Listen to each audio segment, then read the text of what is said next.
So you're in the steering program officially now? No, no, not yet. Not until I apply. It's selective. I think so far the pattern has been every 2 years or so with my company of Artco. As long as you have your license in hand, they'll accept applications, and it's pretty tough because I know the last time that they had applications available, there was at least 40, 45 people that applied, and they only accepted between 5 and 6. So Okay. the competition is definitely there. Okay. So the first part that I had to do was go to my steersman school, get my license. That was the first step. And that way I can be eligible for the application. So that's the route I went through. Now, is that steering school put on by Artco or is that another organization? No, that's a third party organization. There's the different types of schools you go to, and you have to pay for it yourself to get it. It's a you just go off and do it on your own. And there's plenty of schools available. I personally went to Davis Marine. I had a lot of recommendations from a lot of guys that I work with, and they told me that a guy named Andy who works there is a really good lecturer, really good teacher with lots of knowledge.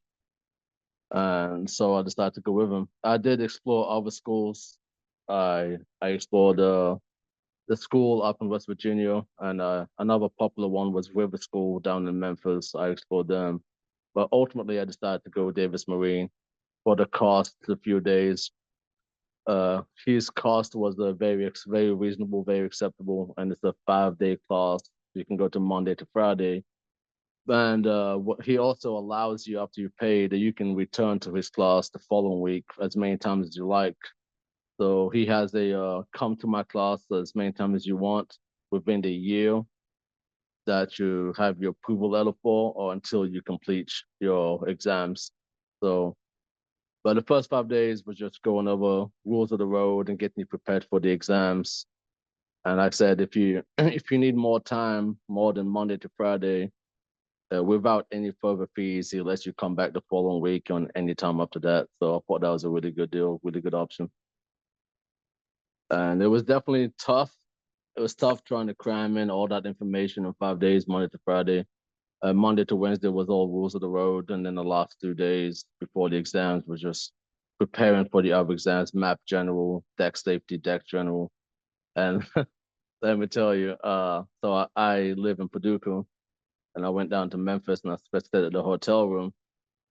And I can also say the 5 days I was down there, I went to class between 7 to 4, and after 4 o'clock, I went back to the hotel room and I stayed there the entire time. And once I got to the hotel room, I just studied all night long until I went to bed around midnight, 1 in the morning, just studying and repeating the classroom next day. And I can honestly say that was probably the most stressful, uh, anxiety-ridden week of my life. I mean, just studying and trying to remember everything, understand the rules of roads. Because not only did I have to understand the Western rivers, I also had to understand the international rules. So I had to go between inland rules and international rules and understand the differences. And there's a lot of similarities with key differences, and trying to cram all that knowledge in was very stressful, very anxious, anxiety ridden.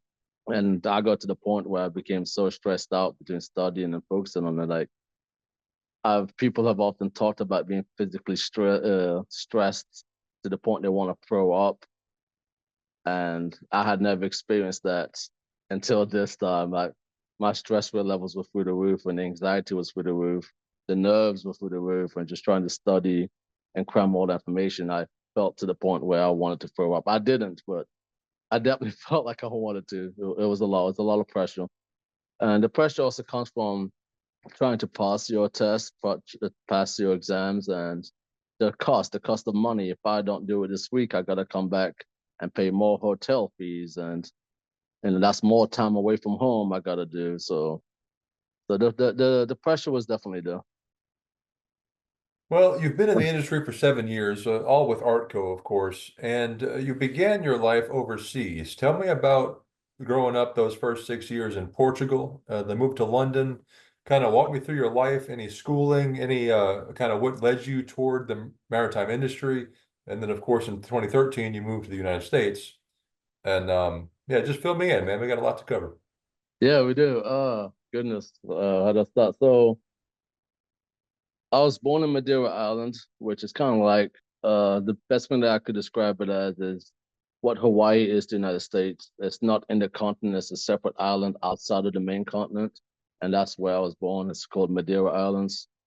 So I grew up there in a very small at the time that back in the 1988 to 94, we're just a small village, very small village, in the east coast part of Madeira, and it was known to be a fishing village. So as a kid, I always grew up around boats, vessels, fishermen, and by the sea. So I was definitely an island kid who grew up with a walking distance to the sea, surrounded by boats, vessels, and so that's what we were known for. We were farmers and fishermen and construction workers.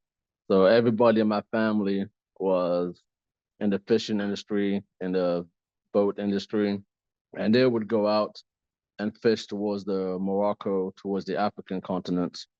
And that's usually where they'd go out for 3 months out at a time to go fish there and come back and bring fish back to the island, fish back to the people, and sell and make their money. And if you didn't do that, then you became a construction worker, you go farm. So that's the kind of environment I grew up in. So it was a very poor village.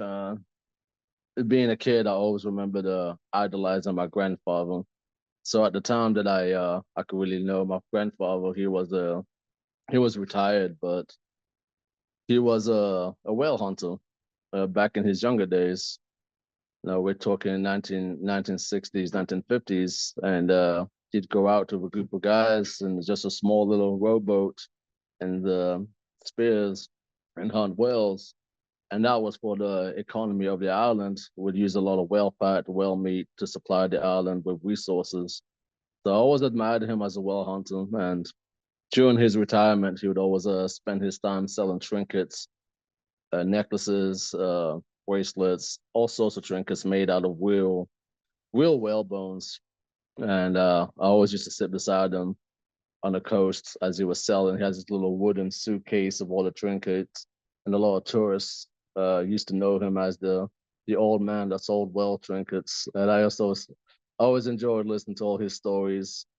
And as I say, he's always been somebody I've always looked up to and idolized. And just recently, maybe 15 years back, now that everything is more modernized, the village has now become more of a town. It's actually a very growing town now, very tourist town. They have a marina and lots of more expensive houses. It's really evolved from my time growing up there and living there. And now they have a whale museum, and I really get real proud to see that my grandfather is now displayed in the museum of the whale museum as a part of history of the islands of the whale hunters from those days. So that that gives me great joy and pride when I go back, and I always stop by the museum to see the old videos, black and white videos and photos of my grandfather. So that's always been great. But yeah, growing up in the island, man, I said being a kid, we just always went swimming at the sea, and we'd always get really excited when the fishermen would come back after 3, 4 months, and they'd bring uh bring fish back, and all the kids and stuff will hang out by the piers, hoping to get some free fish to take home. And sometimes they'll hand them out big tuna fishes, and we'd leave all our clothes behind and still in our little swimming trunks and run home with like 2 fish, grab them by the tails in each hand, and said, "Mom, look what we got! Look what we got! The fisherman came back. We got some free tuna," and it'll just be like a really exciting moment. So yeah, no, it's pretty fascinating. It's really got some fond memories down in Madeira. Do any And then from do Go any ahead. stories come to mind that your grandfather shared about actually hunting whale? I mean, I've heard of, fishing, of course, for trout and Yeah. all kind of stuff around here. And I've caught a 43-inch redfish, I think, but that's not a whale. Tell me about No. that. Oh, so as far as I can remember, they used to go in like 30-foot long rowboats, back in the 1950s, 60s, especially in his time, especially in that island, which wasn't as developed as the modern world was at the time. You know, everything was by hand. They just go out on little rowboats and go out to sea. And they'll bring them back. They'll tie them up in lines and ropes and bring them back ashore. And a lot of times, so the whales used to visit the island coast pretty regularly and often. And a lot of times in these videos that I saw and the stories they told, he would talk about my grandmother coming down the hills because a lot of times this the one of the beaches that the whales at the time used to visit was down a hill slope like a little bluff, and she'd come down a little bluff with his lunch packed and walk all the way down and feed them lunch and everything. And it's actually really great to see them old videos. But no, a lot of stories told me was, you know, it was dangerous. There was a few times he came close to falling in, and it was hard work, hard labor, especially for those times. You know, nothing machinery, nothing that would help them make life easier back in the 60s and 50s in an island that wasn't as developed as the modern world was. Everything was hard labor, everything was by hand, it was all manual tools. There was no mechanical rigging or anything to bring the wells in. So it was a lot of hard work, especially from all the videos that I've seen. But he really loved it and he enjoyed it. He also told me he really enjoyed it. And like I said, you know, the purpose of it at the time, which they don't do no more, was, you know, from if you think about from the time it was from and what they needed at the time, it was a resource for the island. So a way for them to live. So it wasn't just, hey, let's just go hunt whales for the sake of hunting whales. It was, you know, if you think about the time they were in, it was a necessity at the time, which isn't normal. Anything else to share about your early childhood before the move to London? Kind of, what did your parents do? Any siblings? Well, I guess, what was early life down there? Uh, so no, we grew up fairly poor. I don't believe we ever even had our own house. I always remembered living in my grandfather and grandmother's house on my dad's side. Uh, so I have a distant relationship with my father, and not at the time I didn't. I'm trying to remember exactly what he did for a living in Portugal. I think he did construction, or or he did some sort of chef thing at the time. I know he did both at the time. I said I was still very young to know exactly what he was doing. I just know that he went out to work, but I believe he did construction though. My mother was a cleaner. She used to go clean houses and stuff and whatever she found. So, but that wasn't really a full-time job, so it was different. Back then, they still had the mentality of men go to work, women stay home. And what I mean by going out and cleaning is women had a community where they helped each other raise the kids. So I grew up in a really large family outside of my immediate family, and I had family everywhere, and everybody was just like everybody would help everybody. It was just a small community of people that helped they'd help raise each other's kids, help come over and help clean each other's houses, have big meals, big eat outs, big cookouts at people's houses. And it was very community based. It was unlike what I'm used to living like today in today's modern time. You know, you stick to yourself, you stick to your own house, you cook your food. Growing up there in Madeira Islands, it was very community based. Everybody shared, everybody helped, and everybody looked out for one another. So that is a very fond memory that I have, is being surrounded by so much family, and especially living in a little village. I had family everywhere, where it was a cousin, second cousin, distant cousin, third cousins, aunts, great aunts, uncles. I mean, I was always surrounded by family no matter where I was or where I went, and that was always great. So women had a very old-fashioned role of staying at home, and as a community of women, taking care of each other's kids and taking care of food, helping each other clean. So it was actually pretty great. I'm sure it's evolved from that now, and I haven't lived there very long. I'm sure it's a lot more modern. But growing up in early '90s, I said the island didn't have everything that the modern world had at the time in the early 1990s. We didn't have McDonald's in every corner or anything like that.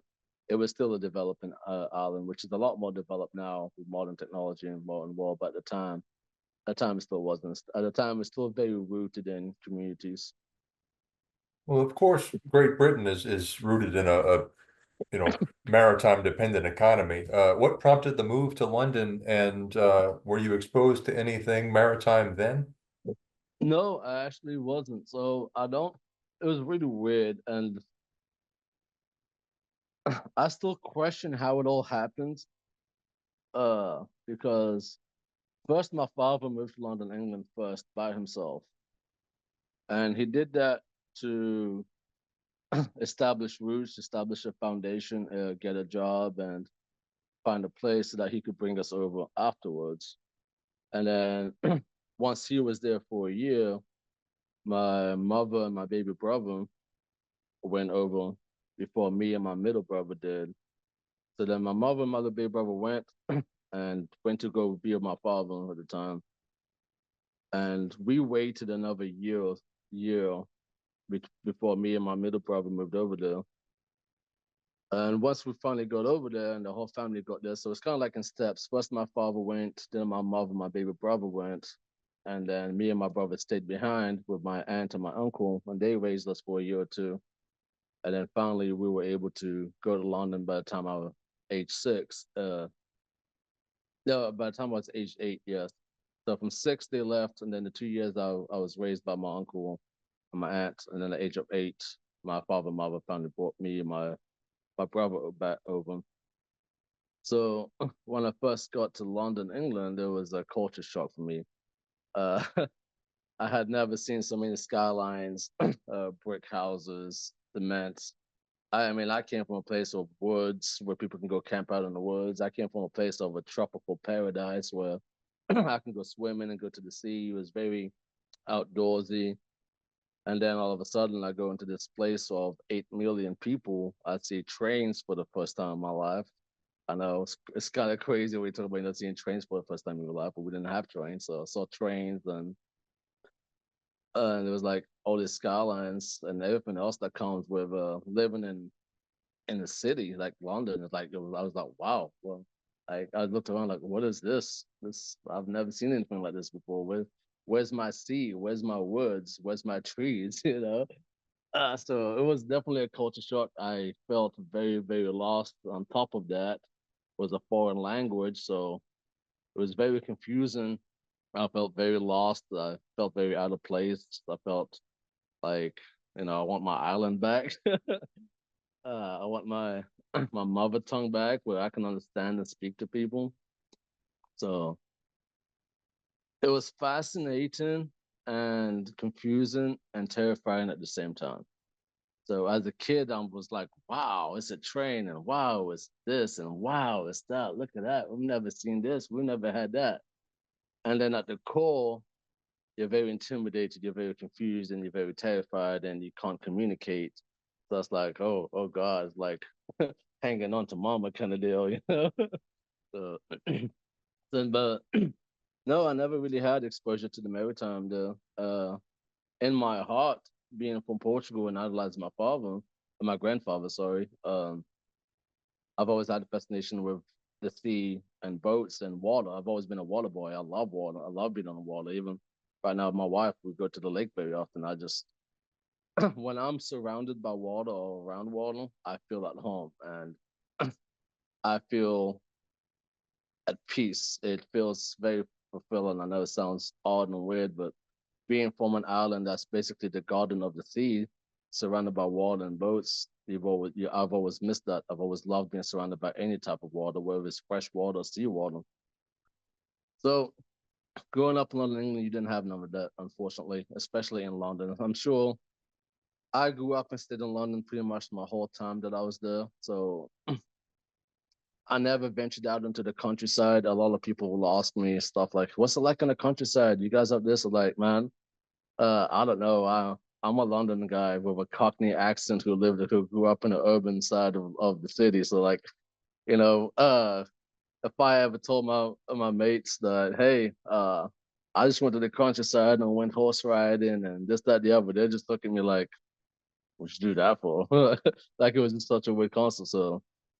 Uh, so no, it was weird. Like I said, you know, shortly after, I don't want trying to get too deep or too personal into a sob story, but shortly after arriving in London, England, uh, my father abandoned us and went on to make a new family, which it took a long time for me to realize that in the time that he was in London by himself before bringing us over here or over there, um, he had already met somebody else and already had a baby along the way. So we pretty much got dumped away and discarded by my father. And I was left with my two brothers and my mother in a foreign land and not speaking the language. And my mother really struggled a lot. She struggled to communicate. She struggled to find us a home. She struggled to find work. While my dad went ahead and lived his life and had his new family and bragged about having a home. And I'll try to spare some of the more messed up details. But no, it was rough. It was really rough. And that comes back to what I said earlier, that I still don't know why it happened or how, because I always, even at my age that I am now, I still question if he had found somebody else, if he had a new family, why did he go ahead and bring us all over? Why didn't he just leave us behind and carried on as he did? Why bring us over? So I've questioned that many times. I've never asked him. I said we've kind of parted ways, and I've moved on from that. I've healed from that. I'm better off now. For the last 15 years, I've been better off. There was a struggle growing up, but it's all good now. I have no bad feelings about it no more. But yeah, it was rough. Mom's trying to find a house and growing up in a council housing, which council housing back in London would be government aid and welfare aid. And so we struggled a lot, and my mother struggled immensely. And so yeah, so that was rough. I did not have a fun experience being in a new country. What would have been a good experience of going to a new country, I didn't experience that. But we got over it. We got over the humps. But yeah, well, in the beginning of life with us, so we moved a lot in estate housing and council housing, and yeah, we just went from there. After we went from school, and we went to obviously community school, and then even throughout that time, I still didn't encounter nothing maritime, but I always remembered my home, which is my island. That always stayed with me. That never left me. And then yeah, I even growing up, man, I never thought about vessels. I never thought about a water. I quite quickly had to fit in. I had to fit in fast, and so I had to blend in. And it's like I had to like get with the crowd, like learn the language, go to school, and then I no longer identified as an island boy. I started identifying myself as a city boy, urban city boy, and that's just how I started growing up. It was just I started leaving all of my childhood stuff behind, and it got left behind, and it became a complete conversion. I just ended up becoming a city boy, a London city boy living in the urban areas. That's that. Well, walk me through the years, to whatever detail you can add to what you've already shared, from 94 to 2013, and what prompted your move to the US. How did that whole process go? Oh man, so yeah, so growing up in London first in my teenage years, I went to secondary school, which they refer to as United States equivalents would probably be a high school, I believe. And I went to an all boys school. It was pretty ghetto, and I kind of regret doing that. And the only reason I went to an all boys school wasn't even for any reason. My best friend decided to go there, so I was like, okay, well, if you're going there, I'll go there too. So it was a rough 5 years of school, especially with all boys. Tensions really flare up a lot. So especially underprivileged areas and underprivileged schools for kids like us. We're all pretty much a lot of us, 95% of us were all underprivileged kids on welfare and council housing and getting government aid. So that was my high school experience. And growing up from there, I decided to go to college. And for over there, if you're between the ages of 16 to 19, college is practically free. But For the American audience, not to confuse the college with the college that I'm referring to. So college in the United States is a very big deal. You pay a lot of money. Over there, the college that you guys consider here to be college, we refer to them as universities over there. So college is like what you do when you get out of high school between 16 and 19, and it's still kind of like free and government aided. And then university is what I believe most Americans would go to college over here for. And that is when you start paying a lot of money for. That's like higher education, bachelor degrees, and everything else. So I went to college at 16, and I didn't know what the hell I wanted to do in my life. I honestly had no direction. I didn't know what I wanted to be, what I wanted to do. Unfortunately, uh, being not knowing what I want to do, I kind of just followed along and asked myself, "Hey, what are you gonna do? Hey, what are you gonna do? Okay, maybe I'll do that," which wasn't the right thing to do, but I didn't know better. And my mother, sure, bless her heart, she didn't know better. She struggled a lot just being in a foreign country, and she still had a hard time learning English because in her fear of being left alone in a foreign land, she never went out to learn the language and being in English communities and being in English work. She went and sought out Portuguese friends with Portuguese work because there was a lot of Portuguese people in London, a lot of Portuguese communities, and she went there instead for for help and to work. So anytime she got a job or she made friends, it was always in Portuguese work, Portuguese communities. So that unfortunately hindered her in speaking the language better and communicating better in the English language. And I understand, like, when I was young, I never understood why she did that. But as I'm older now, I understand that when you are alone and afraid, you seek out comfort in what you know. And that's what she did. She sought comfort in the people she was comfortable with, the language she was comfortable with, and the community she was comfortable with. So back to being 16, and I unfortunately couldn't go to mom and say, "Mom, I want to try and do this, and I want to enlist in that, and I want to try that. Where do I go?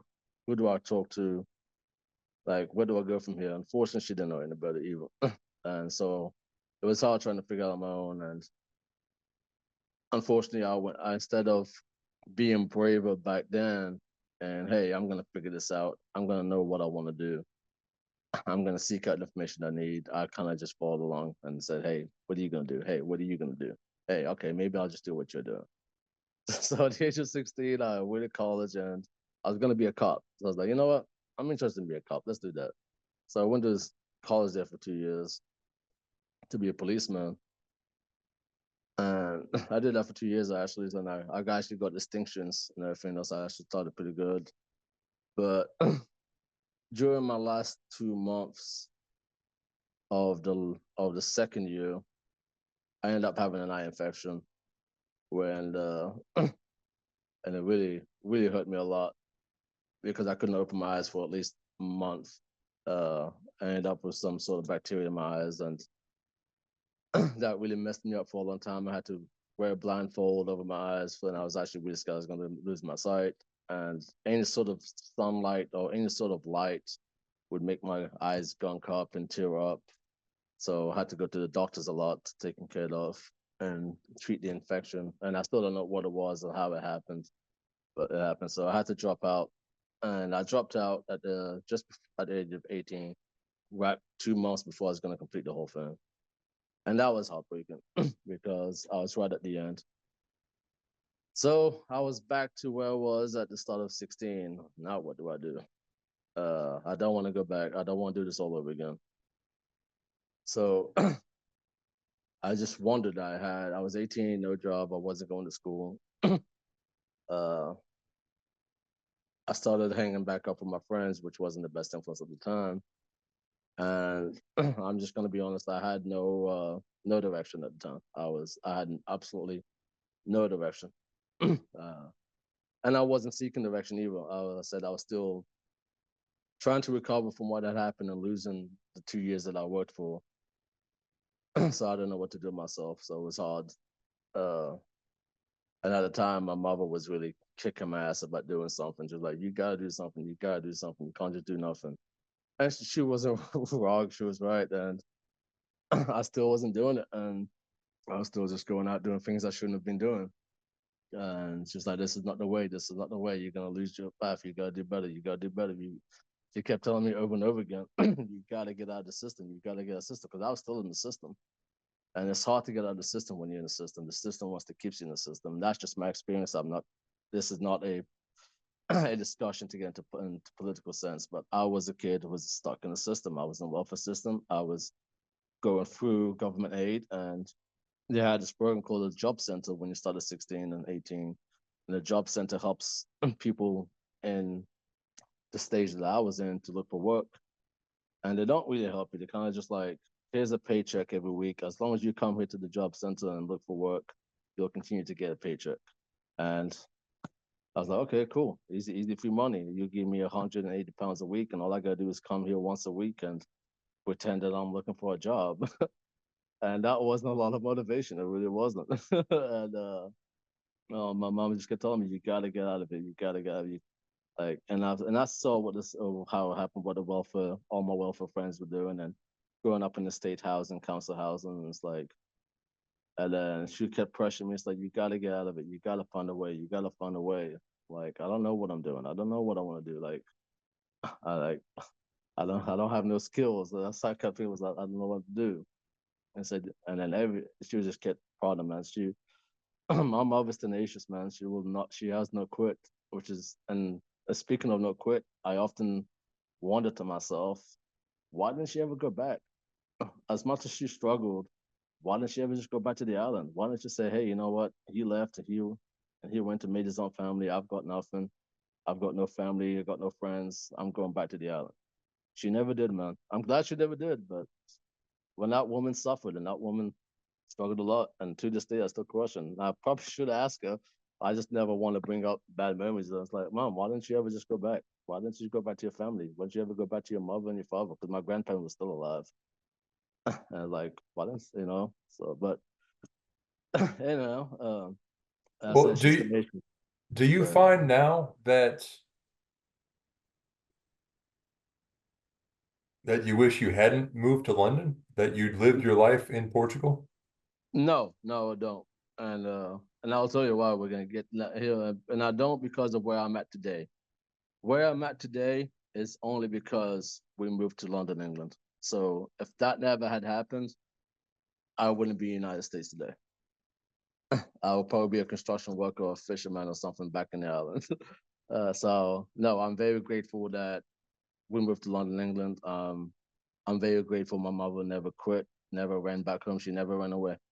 As much as she suffered struggle, she was tenacious. She was gonna make it happen, and I believe the reason she was gonna make it happen is that she wanted a better life for her kids. And I guess she believed that a better life for her kids, a better future for her kid was going to be in London rather than going back to the island. So she was willing to tough it all out. So, she did. And I said, I had no direction. And then one time we were fighting a lot. And all she wanted was the best for me and for me to better myself. And I got so angry one day, like so angry. We were fighting so much. And all she wanted was to try to push me better. And I ran away from home. My dumbass. She ran away from like, I've had enough. Like, screw it all. I'm tired of this. I'm tired of her riding my ass. Just everything, man. Like, I ran away from home. And I went to my And friend's house. you're 18 at this point? Yeah, 18. Yeah, at this that point, I'm 18. Yes. So yeah, ran away from home, and I went to my friend's house. And said, "What are you gonna do?" I was like, "I don't know. I'm just gonna go enlist in the army or something and just go away." That's I did not have the best mind frame at that time. So, but she found me though. She found me, and she knew I was at my friend's house. So it's like 5 days. 5 days later, and when she saw me, she just burst down into tears and broke down and everything else. And that's the moment I decided I was going to do something with my life. So that's okay. I can't keep doing this. I got to do something. Something's gonna have to happen. So I enrolled back in school. I went back to school. And I was like, so I started in a place called Connections that helps misguided youth get back on track. Uh, so I went there and they had a couple of little courses. It's a program stuff to get you, I said, to get you back on your way. And they had offered some courses, and they had two courses. Like they had a carpentry, construction carpentry, and they had mechanics. So I was like, you know what, I'll sign up to be a mechanic. So I signed up to be a mechanic. So no, and the strangest thing happened. This is where everything kind of just took a turn to lead to where I'm at today. I signed up to do a mechanic, and they said, okay, before we let anybody take the class that they actually want to do, we we kind of make everybody take a week on the class they didn't choose, just to get a taste for it. We want everybody to experience everything. After a week, you can go to the class and the courses that you selected, but we would like for you to try out different things before you get to that way. So I said, okay, sure. That's no problem. I'll just do it for a week. So I went to the carpentry class for a week, and then I stayed there. I had to think about it. I really enjoyed it. I enjoyed it a lot. And then I told him, you know what? This is where I'm going to stay. I'm going to stay in this class. I'm going to ride this course. So she was like, "You sure?" Like, "Yep." You want to go try the whole mechanic? No, no, I don't. I have decided this is where I want to go. And that's how I went there. I went and I carried it on, and I met a few friends, and they connected me with a lot of people. A friend connected me with a construction site worker. I got in touch with him, and he was a construction site manager. And I started working on a construction site. He hired me on, and then from him, his name is Jed Cetus. He helped me. He for a moment there was like a father figure to me. And I don't know why. Maybe it was my work ethic, because I tried very hard. Even if I didn't know what I was doing at the first being exercise, I still tried hard, still worked hard, and I think that went a long way.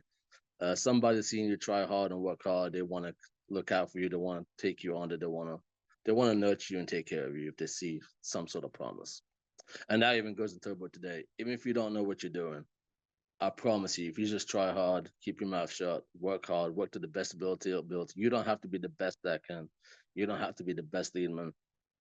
But if you try hard every day, you do your best every day, and somebody's going to acknowledge you doing your best every day, they're going to mentor you and make you be that good. I generally believe that. And you're going to be a lot more valuable.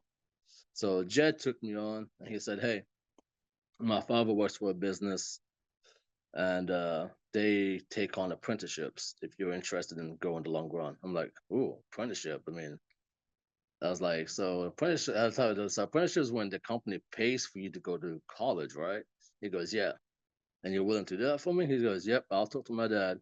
If you want to take this further and get an apprenticeship and be legitimately qualified and go to professional school for this, they'll pay your way if you continue to work hard. I was like, okay, let's do it.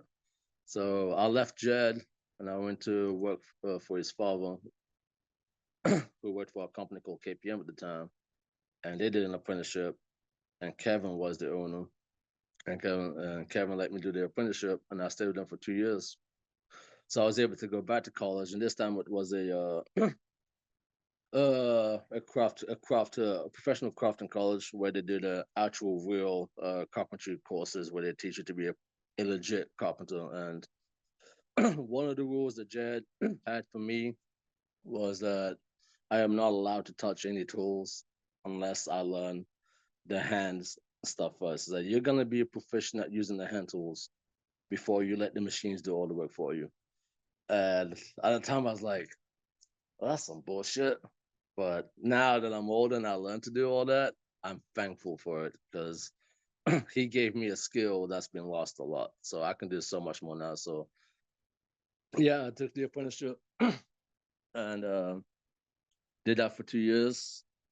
And at the time, this is where everything starts rolling into play. At the time, so I was gaming because London isn't a lot of outdoor activities. There was, you're not gonna go side by side, and there isn't a lot. Hey, let's go fishing, let's go mudding, let's go to the countryside and do this and that. It was very go to school, go to home, go to work, go home.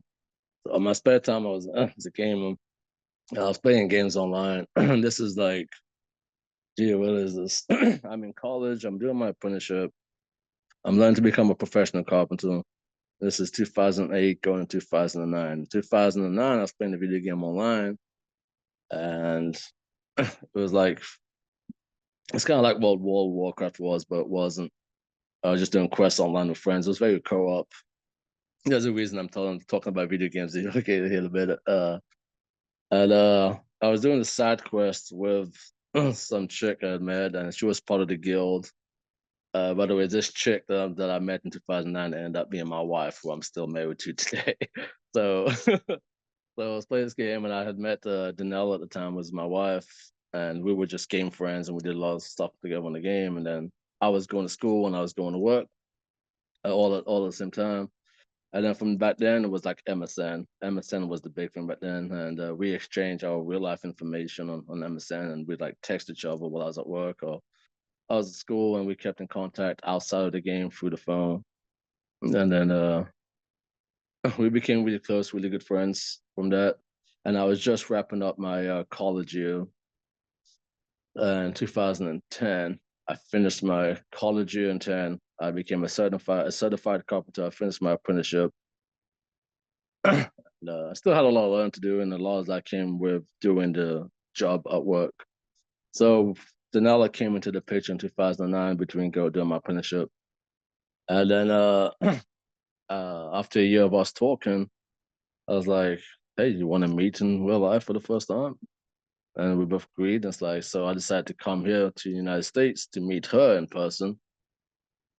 And it was, I still remember, it was July in 2010 in New Orleans. So New Orleans was the very first United States experience that I had. So we went down to New Orleans.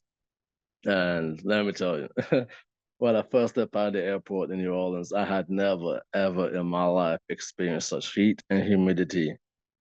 I was just mind blown. I was pretty breathless and not at the, oh wow, this is amazing. I was literally breathless from the state of the air, the humidity and the heat.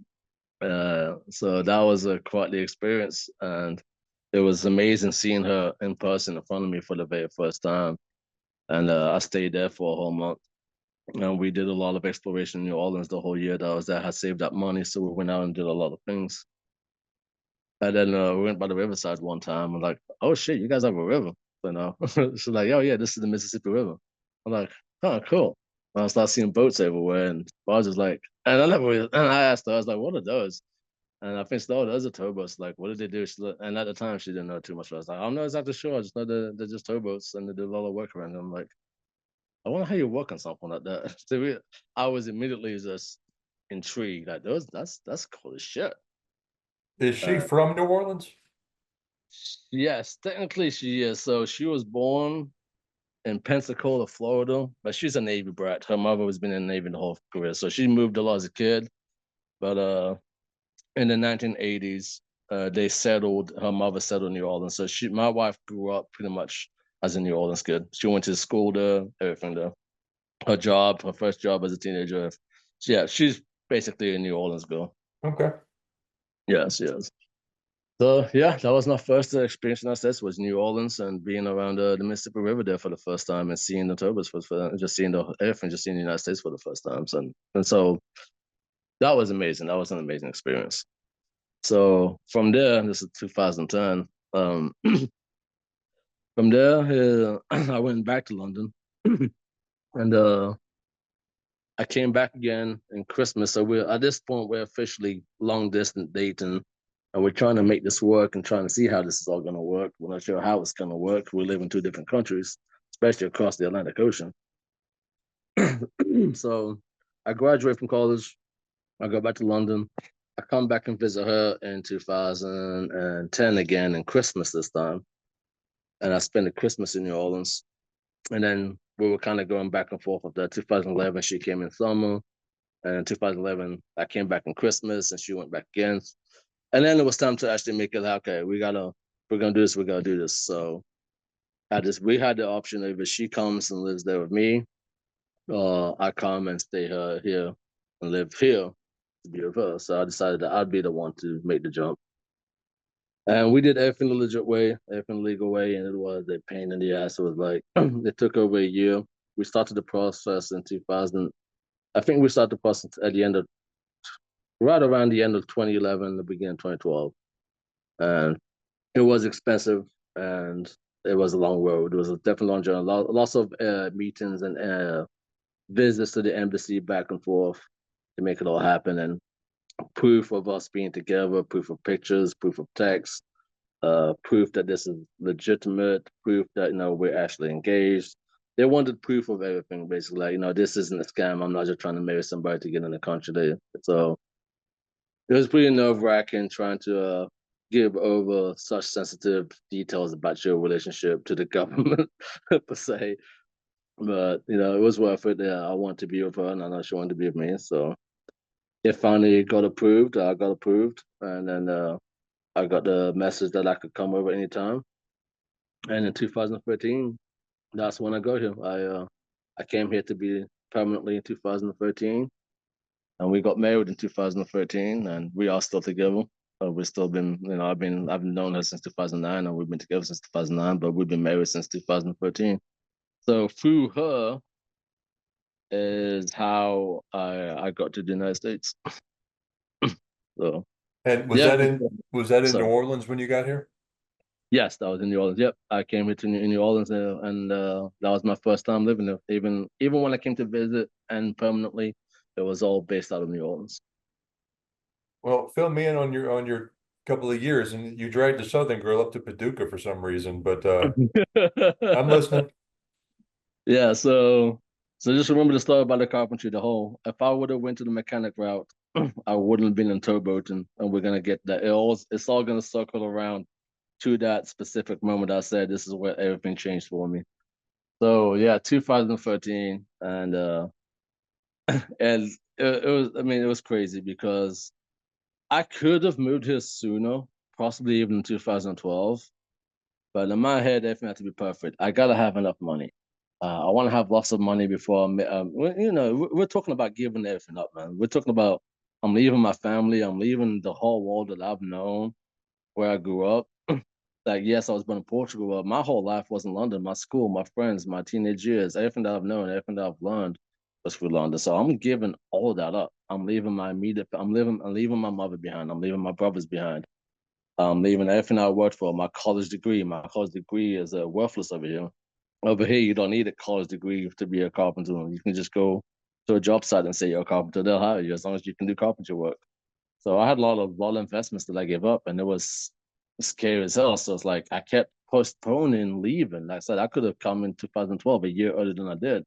I kept on, no, I want to have enough money. I want to have enough money, and I want to make sure this is taken care of, that is taken care of.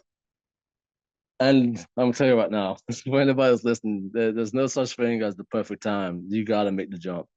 So when I made the jump, I had literally $700 in my pocket and no direction. I was gonna go live with my wife by the time she was my fiance. I was gonna go live with her. I have no job lined up, no friends, nobody to help me, and I gotta do it on my own. And I did. I made it. I saw $700. It was scary as hell. And then it was time to start looking for a job. I was over here for a few months. And it was great, and the whole honeymoon phase started dying out. And well, I take that back. It's not dying out because I love my wife to death. I can honestly say this is my best friend, and I feel like every day and every time that I'm home for a month is like a honeymoon phase, and that's something special. And it's not something everybody else has, and I'm aware of what I got, and I'm very lucky for it. Like I honestly do say my wife is my best friend, and every time I'm home for a month, it's just joyful. So go back to the first couple months. I was like, okay, so it's time to start looking for a job. It's time to look for a career, and she kind of helped me out a lot. She helped me a lot. She at the time was a Home Depot department manager, and so she had a lot of contractors come in Home Depot. She was in charge of paint department, and there she had a regular guy who worked a lot of carpentry work. And she talked to him and said, "Hey, my husband has a is a carpenter. If you're looking for any work." And he said, "Yeah, if he willing to come meet me, I'll give him a job." So I went to Home Depot and I told him, "Yeah, I can do carpentry work." He goes, "Great, I'll take you on." And your wife has talked about it, so we did that. So okay. And then what I didn't know at the time was he did carpentry on towboats. He worked at the shipyards, and I was like, "Oh, okay, well." I've never done this before. This I don't know anything about doing carpentry on boats. I've always done houses and commercial. He goes, "Oh, it'll be fun." He was a very, "Oh yes, whatever. You'll be fine. Don't worry about it. I'll put you in with a guy. You'll learn fast." It's like, okay.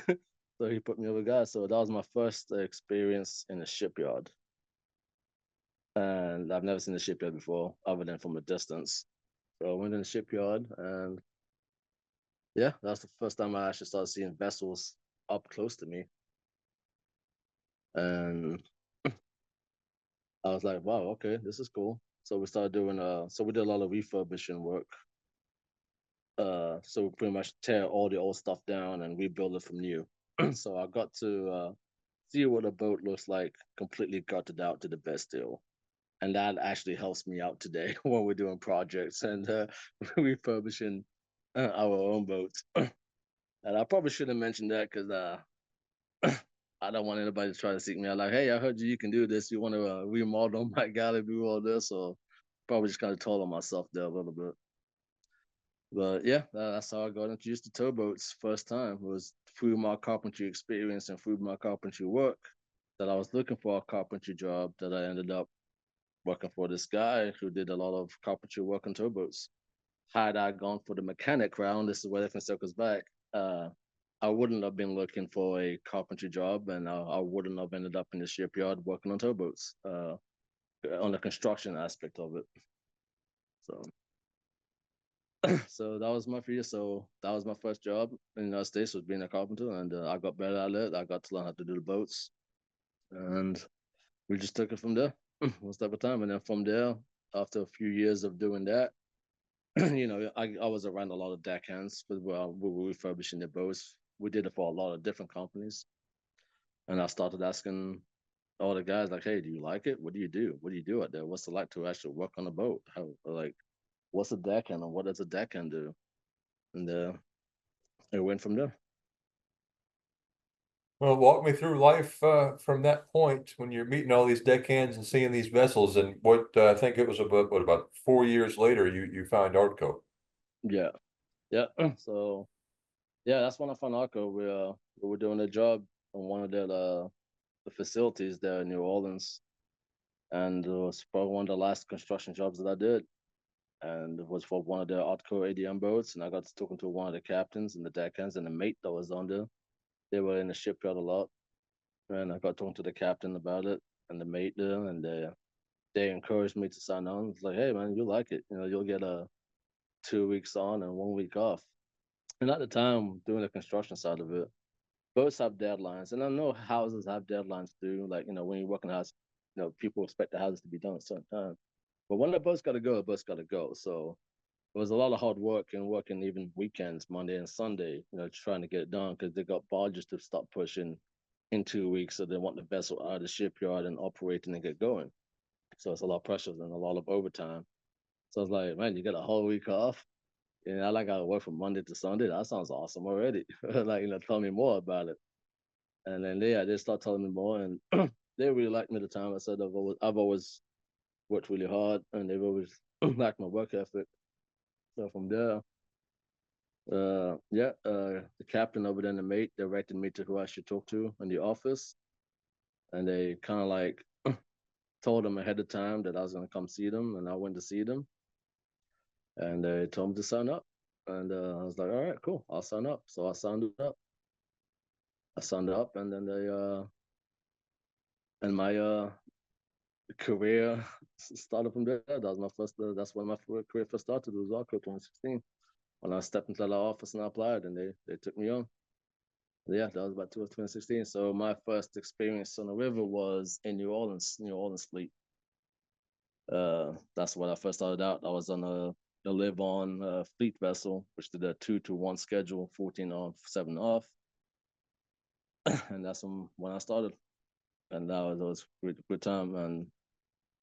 And from there, it was hard work, especially in the heat. I mean, I worked on the land side, and it's hot on the land side too, out there doing construction stuff. But there was something more intense about being on the river, surrounded by steel barges, and the direct sun and the sun reflecting off the water back at you, it just intensified even more. So that took some getting used to. That definitely took some getting used to. But I really loved it, man. From the very first day, and I became a towboat nerd. I just loved every second of it. I was on water, so I loved that. I was on a boat, so I loved that. And given my background, loving boats and waters, like it was just like the perfect thing for me. So, yeah, I absolutely fell in love with it. Absolutely fell in love with it. It didn't. Yes, at the end of the day, it's a job. It's definitely a job, but I absolutely fell in love with it. I don't look at it as a job. It's just, I now look at it as a lifestyle, and I love every bit of it. There's nothing that would change. So yeah, from that decision, a college decision, from choosing one path or the other, everything could have gone completely different had the college at the time told me not to do a taster course first before doing what I wanted to do and sticking to it. Had I gone the other way, like I said, I wouldn't have been looking for carpentry work in the States, and I wouldn't have ended up in the shipyard doing construction work. So that was definitely a pivotal point. Are you 28 and 28 now? Yes, I am 2028. So I did New Orleans for a year and a half in the New Orleans fleet. And then we took a trip to Virginia on the second year of my towboating career. This and my wife wanted to move up there. She wanted to move up there, and after we visited, I was like, okay, we can do that. Because at the time, you have to realize, like, I didn't have my own family here. I didn't have no immediate family or family that I want to live close by to, or no, I don't want to leave the state because my family's here, or no, I want to go over there because I go. It didn't matter where I lived, as long as she was happy where she was at. It didn't. I was gonna be happy, and she had a reason to be in Virginia. She had family up there, so we went up there. And I said, okay, cool. That actually works out because you can be around family or whatever you want while I'm gone. And that's to me, that's what that was all that mattered. And so I was like, okay, well, how do I make this work? I mean, I don't want to drive to Virginia every the whole week I got off. So like, so I spoke to my vessel manager in New Orleans. I was like, hey, I've heard about the Lambert division. I heard they did 2828. Is it possible for me to transfer to the Lambert division? And how would I do that if I want to do that? He goes, yeah, you can transfer. Is that what you want to do? But yeah, I want to move to Virginia. And I figured 2828, if I'm only traveling once a month or, once every month, two, and then back home, that's something I could definitely do. He goes, okay, well, I'll contact the office for the Lambert division, and then you'll get a call back. So I said, okay. So I waited about, it was actually pretty quick. Within 5 days, I got a call back. And the lady asked me, hey, are you Miguel? I was like, yeah. So are you looking to transfer to Lambert division? I was like, yeah, absolutely. He goes, okay, well, I found you a boat. She said, that you can start on up here in a week's time, if that's okay. If you was like, yeah, we can do it in a week's time. And so then within a week, I left the New Orleans division, and then I went home for a week. And then that's when I went to the St. Louis division, and then that's when I started my longboat career. Was and the first boat was the American Beauty as a deckhand was my very first boat, and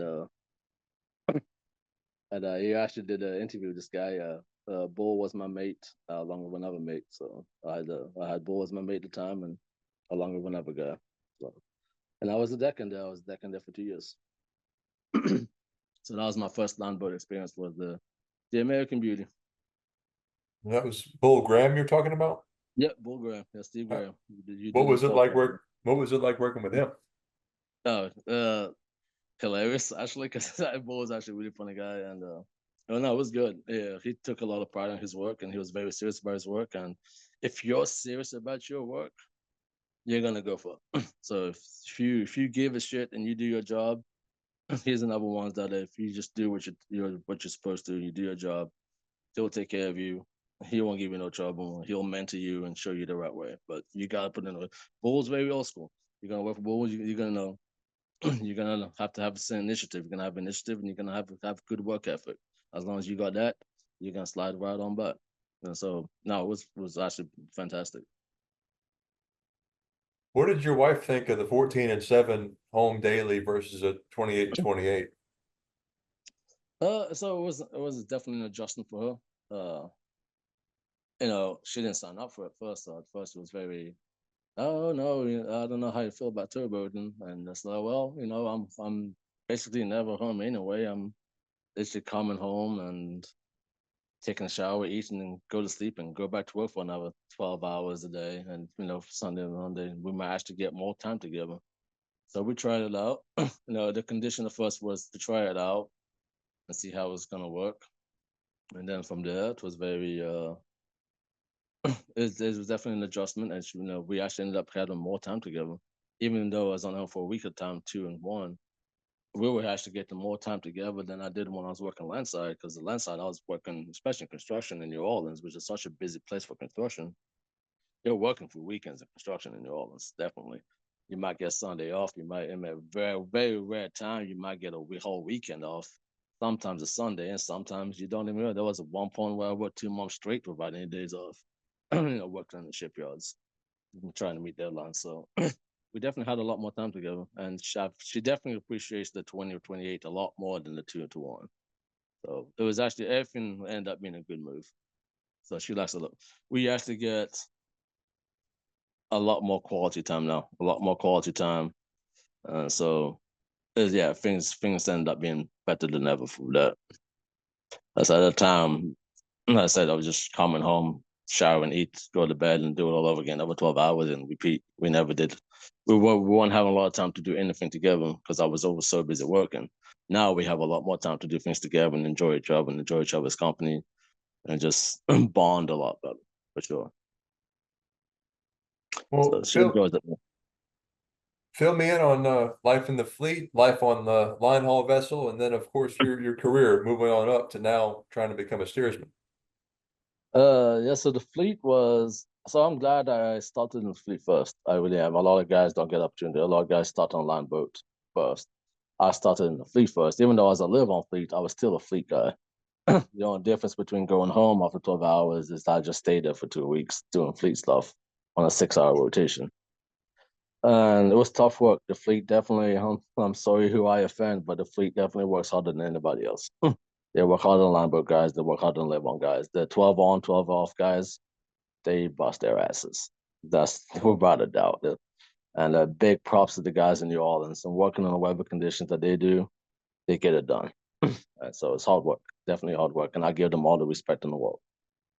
And I'm glad I started there because I got a lot of hands-on experience. Every day, all day, I was working with wires and winches, and so I became better and better at it every time because I'm doing it constantly. I'm not just I wasn't just picking up a tow and going down on a 5-day trip to New Orleans, just checking tow once in a while or whatever. I was steadily working wires all day long. And that made me better and better. And I learned different ways of laying wires. You get really creative sometimes. So I learned a lot of different ways to lay on wires, a lot of different ways of putting stuff together and coming up with solutions to problems. Because sometimes you may have a coupling that's 10 foot off, 15 foot off. You're like, oh, okay, how do I make this happen? The other cable was like 15 feet away from this winch, but I need to, you come up with really good, clever ways and efficient ways of doing things in the fleet.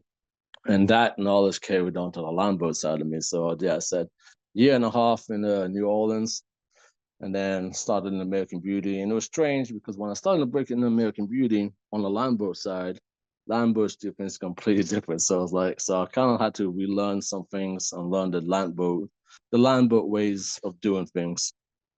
There's certain rules and requirements to how you lay wires on the longboat side. New Orleans has what they call a Gavin wire, which is a 4-part breast and breast, cable to cable. We don't do it on the line boats. We do a scissor press and scissors, 3 parts. So I was like, so I had to like retrain my mind and lay in wires a little bit to suit the line boat side. So I spent 2 years. So that was a definitely learning curve. We had a cook now, which we didn't have one in the fleet. In the fleet, you kind of cook yourself. On the 14-7, the deck crew, the deckhands, the leadman and the mace don't, but the deckhands took turns cooking. So I'll cook breakfast, and then the other deckhand will cook lunch, for a week, and then the next week I'll cook lunch and the other deckhand cooks breakfast. Is how we did it. So, but this time we have a cook, and I was like, oh shit, we have a cook, and they're cooking breakfast, lunch, and supper, and desserts and meals. I'm like I'm gonna steal a phrase from Bull Graham, you know. We ate like kings, and it was like, and then and it's good and it's terrible at the same time. The terrible part is when they make all these batches of cookies and everything, it's kind of like they're ready to go. You walk by, you just grab one and go. You know, it's like, which is dangerous. It's very dangerous. But no, it was great though. It was great having a cook. The camaraderie that you get from the 9 guys living with you for 28 days, which rotate every 2 weeks. You get a different set of guys because we crew change every 2 weeks. You build a family out there, especially on the land boat side. You build a family, an extended family, a river family. You make really good friends. And it's like, you look out for one another. You take care of each other. You talk about your personal problems with one another because you're there. You live together for 6 months of the year. And you help each other along the way during the good times and the bad times. So it's always been nice to have that. And I've made a lot of that in my career. A lot of friends and a lot of people I consider family that's helped me along the way.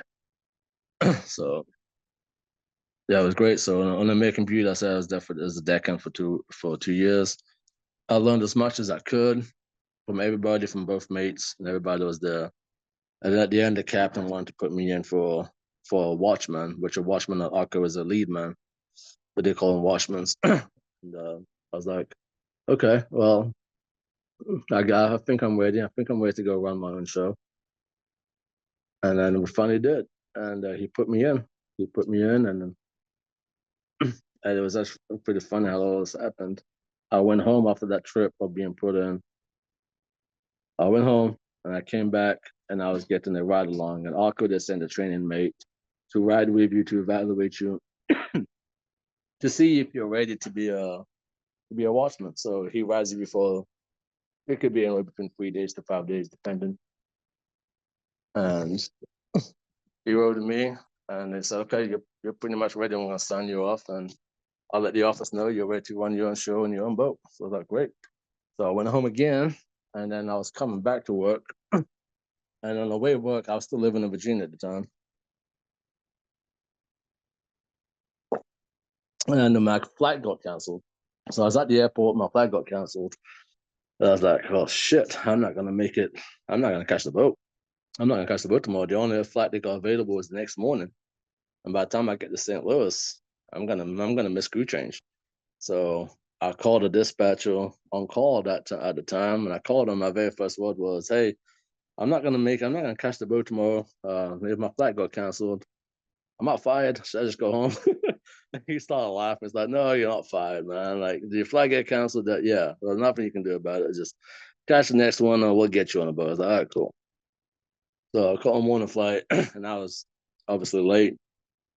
And I showed up to the office. They told me, "Hey, just come in the office, and we'll set up a ride so you can catch the boat." And yeah, so I went in there, and I was like, I said, late as hell. My first time I was ever late for anything at work. And one of the vessel managers, the assistant managers came and talked to me and said, "Hey, I need to talk to you." I'm like, "Oh shit, here we go." So she took me to a little common room. Like, "So I got a boat for you to be a watchman if you want to go."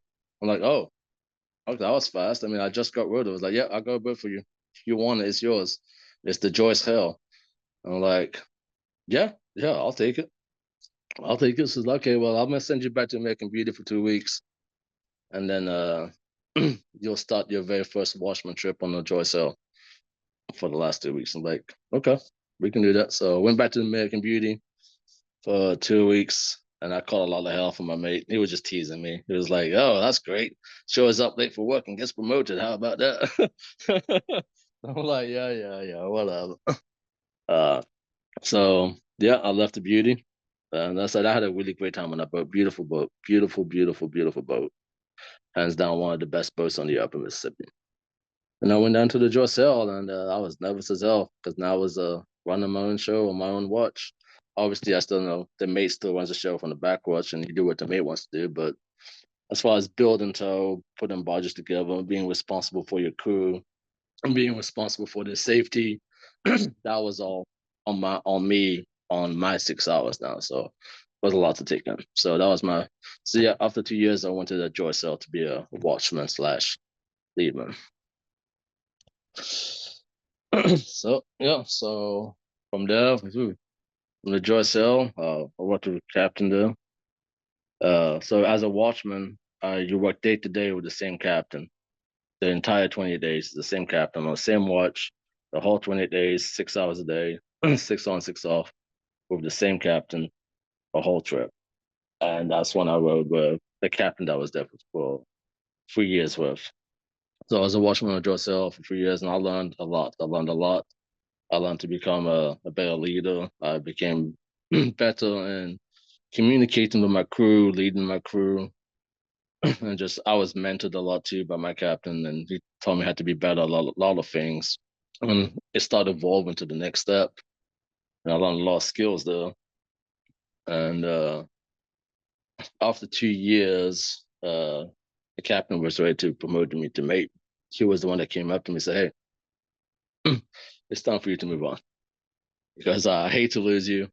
I'd love to keep you, but yeah, you got to go. You're ready to go." It's like he was actually pretty sad because he I know he didn't want to lose me at the time. It's like you got to go. You're ready. You're ready to be a mate. I want to sign you on. Like, you ready to do this? I'm like, yeah. If you think I'm ready, it's like, you're ready. I don't want you to, but you're ready. And so his name was Tim. He was Captain Tim there on the Joy Cell. We had a really good relationship. He was a really good captain. Somebody I really enjoyed working under. And I said he was a good mentor. He helped me be a lot better what I'm able to do today through his guidance. And he's always just kept me on the right track. So I still thank Captain Tim for putting me in for mate, because once I got to be a mate, it completely changed my life. You know what I mean? Being a mate, being a first mate is a big deal on the river. It's a very big deal. And everybody that's gotten up to the mate spot, even those who never want to go to the wheelhouse, I think everybody should be proud to be able to achieve the status of being the first mate. I do believe that's a big deal, and it's also life changing too.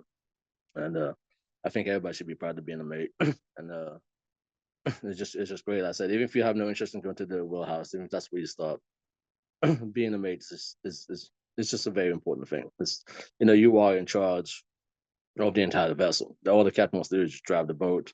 And yes, he is the master of the vessel, and he's responsible for anything goes wrong.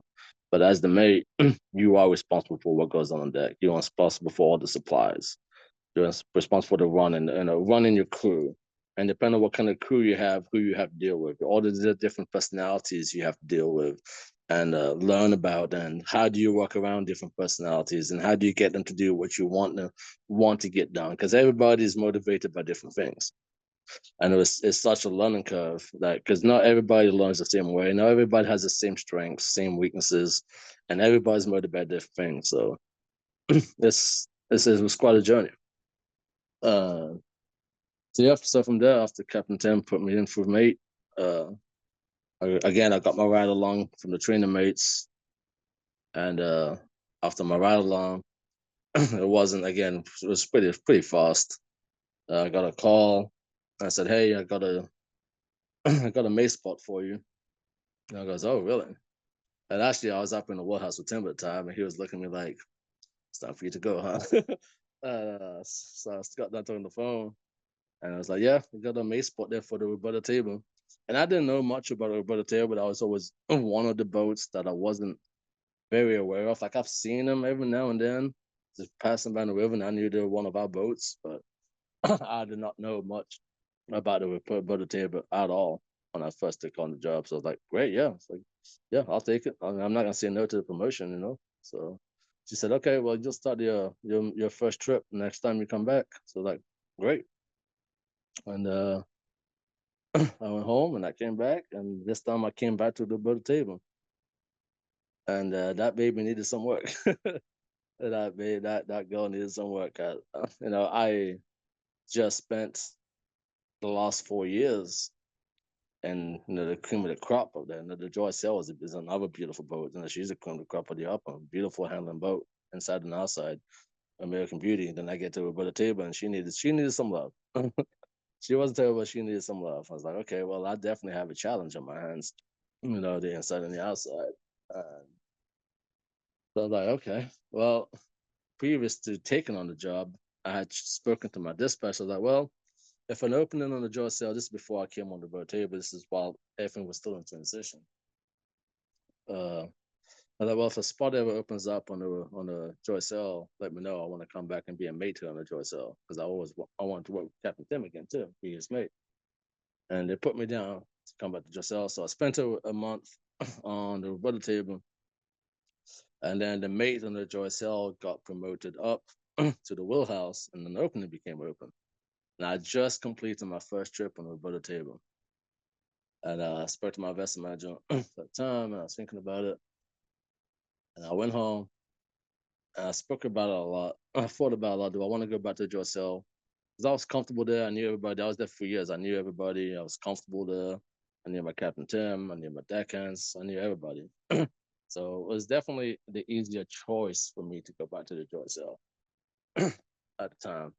But then I spoke to my wife about it, and I thought about it a lot. And then after speaking to my wife and really thinking deep about it, I was like, yes, I could go back to the Joy Cell and be comfortable. Comfortable in the sense of I'm already used to it. I know the routine. I know what happens for the daily cycles. I know what goes on. So comfortable in a way that I'm used to it. Or I could take on a new challenge, a boat that needs some love, needs some work to get. And I was like, you know what? People that I still wasn't too familiar with. I was like, I think I'm gonna go and take on a new adventure. So I took on the new adventure. So I went back. I stopped by the office. I said, "Hey, I'm gonna stay on the Roberta Table." And they were like, "Oh, really? You want to stay on the Roberta Table? You don't want to go back to yourself?" But no, I thought about it, and I'm gonna stay on the Roberta Table. And I'm glad that I did because the challenge of the Roberta Table made me an even better mate in the last year. So I came in at April during the beginning of the paint season, and me and my relief decided, hey, you know what? We're gonna hit the reset button. This is what we're gonna do this year. And I'll get a little bit more on my relief here in a second. This is the plan that we have. Let's do this. And we did it. So we painted the whole boat from top to bottom the whole year. And we got done in September. We actually got done pretty early. And by the time we got done, I can honestly tell you that we got an overwhelming amount of compliments to how beautiful that boat looked on the outside. And she looks absolutely beautiful on the outside.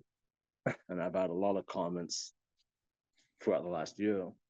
Both my relief and I have received comments that that's probably the best that boat looks in a long time. And everybody was pretty wild and amazed. And yeah, she turned out to be a real beautiful girl on the outside.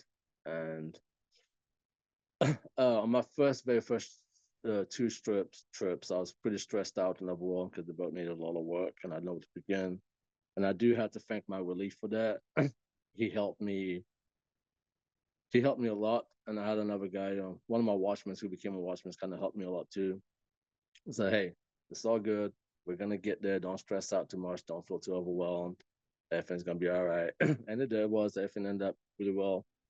But my relief, I was able to call my relief a lot. Like, I'll call him up and like, hey, how do you go about doing this? And where do you keep this? And where do you keep that? And where's this? So my relief has helped me along the way. And one of the biggest things I'll tell any new mate or any mate out there is even though you don't work with your relief because you only see each other on crew change day, have an open communication with your relief. That helps a lot. If you can have a good working relationship to achieve the same goal throughout the year with your relief, that's going to make boat life for you, your relief, and the whole crew that has to work with the both of you so much easier. So me and my relief have a really good working relationship. He calls me up anytime. I can call him up anytime. And like I said, he had been in that boat for a long time, so he knew the ins and outs. So I was able to always call him and build a rapport of him. And to this day, we'll still call each other sometimes just to see how you're doing. Like we don't always talk about it. It's like, hey, what you doing? Hey, how's it going?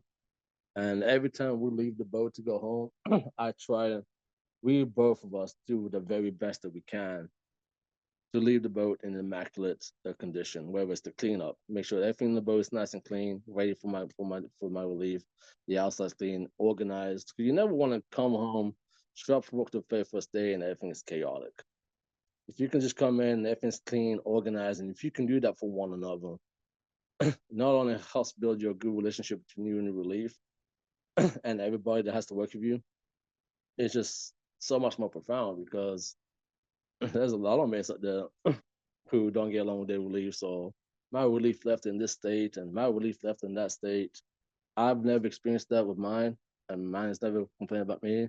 So if you can have two mates that work really well together to achieve the same goal rather than compete about who did the most during what time they were on the boat, you're gonna have a flawless boat.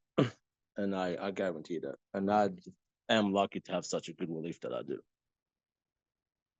So yeah, being a mate was rough, man. Because like I said, you got a lot of different personalities, and you got the new age of people who are motivated by different things now. And how do I get these guys to realize the end goal of all this? Because me and my relief wanted to we do some remodeling, and we wanted everybody to be excited about it, and we told them how excited it would be, and go to get everybody on board. So I have never been, and to this day, I am not a good boss. I've never been the you're gonna do it because I told you to do, it, and you're gonna do it because I'm the mate. I've never been good at that. I've never been that type of mate. I've always been the mate that I do it by example. I lead. I've always been a leader. If there's something to do, I'm gonna lead it. I'm gonna be a leader. I'm gonna show you how it's done. I'm gonna show you that I'm gonna work with you side by side, and not just tell you to go do it because I told you to do it because I'm the one in charge. I've always led it, and that's always worked for me. So far, that's worked for me. My guys, I can honestly say that my guys would do anything I asked them to do. My guys would lay under a truck for me because they've gained a lot of respect for me. And I'm not just saying that to be ego headed or blow smoke.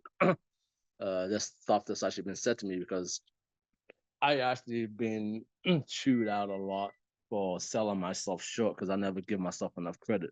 I always give credit out to my guys. I never tried to claim. I said, yeah, well, the boat looks good and the boat looks great. That's because the guys, they did a lot of job. Oh no, you're the mate, and no, this is the team effort. Me being the mate does not produce the good work that's happened. I couldn't have done it by myself. If they didn't help me, I couldn't do it. So I rely a lot on my watchman. I rely a lot on my deckhands. My watchman, I see my watchman as an assistant. When I'm in bed, I expect him to keep up with the boat. I expect him to do what needs to be done, and I need his help to get it done. So it's not all on me. It's like my deckhands, and I rely on my deckhands to help me do my job better. I become a better mate by making my watchmen better and by making my deckhands better, and that's how I can become better. That's the way I see it. So I'm only as good as my team. So so throughout the years, like I used to be a very I'm gonna do it myself kind of guy because if I want it done right, I'm gonna do it. But I've changed that in the last year. If I can teach my deck crew, if I can teach my deckhands to do it and be good at it, not only will they gain the confidence to do it, that would be one less thing I have to do. Now I can focus on something else. Because now I know my deckhands can do it. Now I know my watchmen can do it. So I'm all about teaching and passing knowledge. And I want my deckhand to be as good as a watchman. I want my watchman to be as good as a mate. And if I have a whole boat of everybody being confident and having the ability to do it, that's great. I mean, that makes my life easier. That makes their life easier. That makes them want to achieve. That makes them want to be promoted and move up to the next step. And that makes my life easier. So I've always approached being the boss as being a great leader and being a great mentor. That's how I do it. So I mentor them the best. So there's so many things now that, as far as decking, that I don't need to be there for. They can do it. I got deckhands who I've trained to be just as good as a watchman. I got my watchman who I let him do my deck orders. He does my supplies because I've taught him to be able to do it. And then when it's time for him to be a mate, he'll already have the practice because he's been doing it. And that's how you keep evolving people. And that's the way I do it. So A great example is every time we tied the boat off at the facility, light boat, barges were tied off. I'll always be out there, always, every single time. I'll go catch the line on the head, catch it on the stern, capstan. Then I thought, well, why am I doing it? I know how to do it. Let go and let them do it. So then they started doing it. And then after they started doing it, I removed myself from that situation. Now I'll always have my life jacket, I'll always have my radio and listening to what's happening, but I wouldn't be present there with them. Because one of the things that I noticed, because even though they knew how to do things, and I know they can do things, when I'm around, if I'm in the presence, they keep looking at me for acknowledgement, like, like, hey, this is right, right? Like, hey, I'm okay if I do this. And I'm like, yeah, you're doing it right. Like, you don't need my approval. But they're constantly looking for that approval because you're standing there, because you're the mate or you're the watchman. You're like, hey, this is good, right? Like, yeah, it's good. Just keep doing what you're doing. When I removed myself, they were no longer looking for that affirmation. They weren't no longer looking for that approval. Like they were just doing it. and and those are the little steps that everybody can do. First is starting off a boat without you being there. Then it's like putting in a barge without the mate being there. And they become better and better and better. And that's when you have a very proficient and efficient crew that doesn't rely on the mate having to be there all the time. And that makes my life easier, their life easier, and they become efficient. They feel like they can take the next step. They can start calling. They can be watchmen, or the watchmen can start being mates. So that's the approach I've always taken. I've always taken because I know I've never been able to be the boss type. Like you're gonna do it because I'm gonna do it, or be be enforcement. I do the leadership and the mental method. That's my approach to it. That's how I've always done. Sounds like those leadership qualities will follow you into the wheelhouse one of these days. But before we wrap up here, Brandon Phillips was a mutual connection that actually put us in touch. Sent me a bunch of pictures. And is this the Roberta Tabor that you're on with a bunch of Hawaiian shirts and stuff? Yeah, that's me and my crew. Yep, Yeah. that's right. Well, I think that's all I've got to ask here, man. Thank God for carpentry and video games. Right. So real quick on the subject, Philip. So I became a citizen this year in January. That's when I became my first time American citizen, and I have to give it to Brennan Phillips and my whole crew for doing, and Artco too, for celebrating citizenship with me, because that is it. Yeah, they celebrated. It was a huge surprise, and I could not believe that Brennan Phillips orchestrated all that and got the office involved and got a whole crew involved for me. And I was like, why for me? I sold myself short. I don't think of myself as anything special. I never have. And Brennan Phillips and a lot of guys chew my ass about it a lot because I keep selling myself short. And I just could not believe that they did what they did that day. It was such an emotional day for the whole crew to do it, for the office to do it, for Arco to do it, for Brendan Phillips to do it. That was just mind blowing for me. And the fact that they kept it a surprise for the whole 2 weeks, that was just in itself was amazing. But no, that was a very special moment on Towboat, and I've never seen anything like it on Towboat ever. And to have something like that happen to me, I was overwhelmed. I felt very honored. Well, thank you for sharing your story, bud. Thanks for your time this afternoon, man. We'll publish this one first weekend of October. All right. Well, yeah. Yeah, I'm looking forward to the next step whenever the step happens. So Yeah, we'll keep in no, I touch, do man. appreciate it. Man. I'd like to follow your development from here for sure too. Yeah, like I said, if you're on my Facebook, like I said, I post a lot of turbo stuff, so you'll be seeing a lot of robotic table stuff throughout the year. So, but yeah, man, I appreciate it. Let it work, bud. Thanks a lot. All right, thank you. This has been a production of Where You At Studios, LLC.